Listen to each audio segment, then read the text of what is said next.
From today we are going to start our next exercise, that is exercise 6.3 which is based on the similarity of triangles. ये कैसे prove करते हैं? Already मैंने जो introduction video था उसमें आपको बताया था कि सिमिलर ट्रायंगल्स की डेफिनेशन क्या होती है और उसको सिमिलैरिटी प्रूव करने के क्राइटेरिया क्या होते हैं. तो यहाँ पे मैं फिर से रिपीट नहीं करूँगी उसको. अगर आपको चाहिए तो आप इंट्रोडक्शन वीडियोस को फिर से चेकआउट कर सकते हैं. Exercise 6.3 first question. इस क्वेश्चन में कुछ ट्रायंगल्स गिवन है. आपको ये बताना है कि दे आर सिमिलर और not, and if they are similar then write the similarity criterion. जैसे फर्स्ट है, आपको ये दो ट्रायंगल्स गिवन है.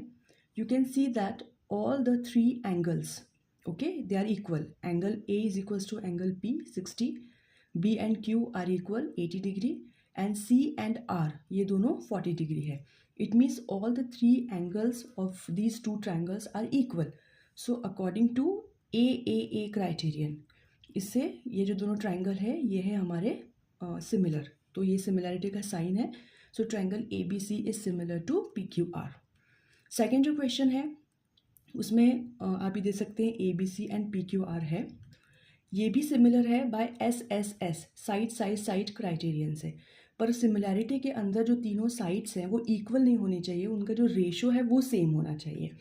वो अगर इक्वल है तो वो कॉन्ग्रुएंट हो जाते हैं, लेकिन सिमिलैरिटी में यही डिफरेंस है.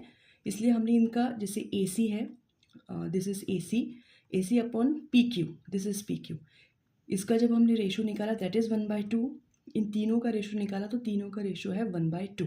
It means that by the S S S criteria all the three sides are in the same ratio. That's why these two triangles are similar.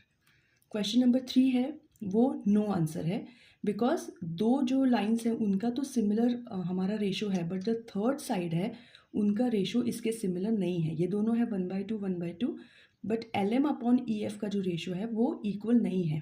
So these two triangles are not similar. Now question number 4, ये similar है by S A S criteria से. इसमें ये given है कि जो angle है वो तो सेम होना चाहिए, और इसी एंगल से एसोसिएटेड जो आपकी दो साइड्स हैं वो सेम रेशो में होनी चाहिए. कॉन्ग्रुएंट में देखते थे हम एस ए एस, इसका मतलब था कि एक एंगल और दो साइड्स इक्वल होनी चाहिए. बट सिमिलैरिटी में यही डिफरेंस है कि एंगल तो सेम होना चाहिए, बट जो उससे एसोसिएटेड जो दो साइड्स हैं वो सेम रेशो में होनी चाहिए. तो ये सेम रेशो में है, इसलिए ये येस है. ये नो है क्योंकि ये जो एंगल सेम है लेकिन इनसे एसोसिएटेड जो लाइन है वो सेम नहीं है. और जो थर्ड वाला है उसमें भी ए क्राइटेरिया है, दो एंगल्स सेम है, ये आप देख सकते हैं. So this is yes.